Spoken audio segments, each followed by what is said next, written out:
more than I do, and there's nobody that respects the NRA. They're friends of mine. They backed us all. They're great people. They're patriots. But they're great people. But we really do have to really strengthen up background checks. We have to do that. That was President Trump today addressing CPAC, touting his support for the Second Amendment and support of the NRA, while at the same time signaling he's open to some gun control measures. But some conservatives warn that jumping on what they're calling a false hope bandwagon could hurt Republicans come November. Joining me now, radio host Ethan Behrman and editorial director for the Daily Caller, Vince Coglianese. Gentlemen, welcome to you both. Thank you. Thanks. I want to read a little bit from a Kim Strassel piece, an op-ed that she wrote and said, you know, the Republicans seem to be caving on stuff they don't need to cave on. She says this: the Trump-Rubio proposals stem from that fatal Washington compulsion, a need to be seen as doing something. What's odd is that it is unnecessary. There's plenty Republicans could do in Parkland's wake that's far more sensible and would do far more good.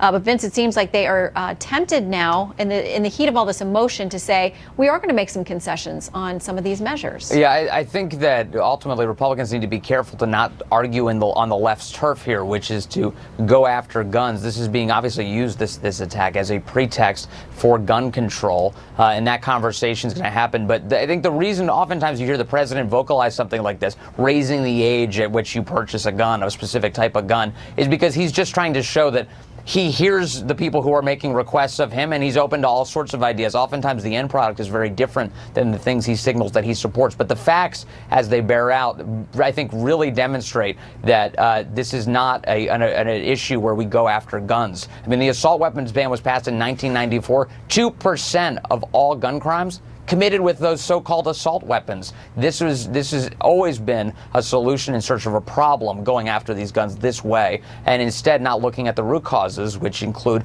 mental health and also systemic failures at every level of government that led up to this shooting in Parkland, Florida. Those things need to be fixed immediately. Yeah, and some of the things, Ethan, that folks are talking about that can be looked at in addition to a whole spectrum of things. They say we need to investigate the FBI, not a witch hunt, but to find out exactly how these kinds of very specific warning calls that came in, how they fell through the cracks. And so, one allegedly was just weeks ago.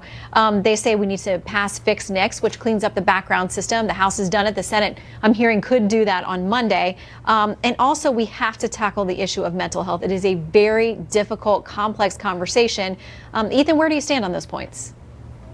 Yeah, I mean, I agree with cleaning up whatever procedures weren't followed. This is one incident, though. I mean, boy, so the FBI screwed up here, and that's a problem, and it needs to be fixed, and we need to address whatever processes and procedures need to be fixed, including the background databases that the states aren't required to submit information to, so we need to put incentives in place to solve that problem. But to just deny the facts, only 3% of shootings were done. Yes, let's make it more difficult to kill people rapidly in a short period of time that sheriff's deputies were afraid to even follow their own procedures. Germany had a spate of school shootings and addressed it, and they took some draconian measures. Look, they have the 4th highest gun ownership rate in the world, and they ended those school shootings. They've had one since they implemented all of their background checks. It's severe background check.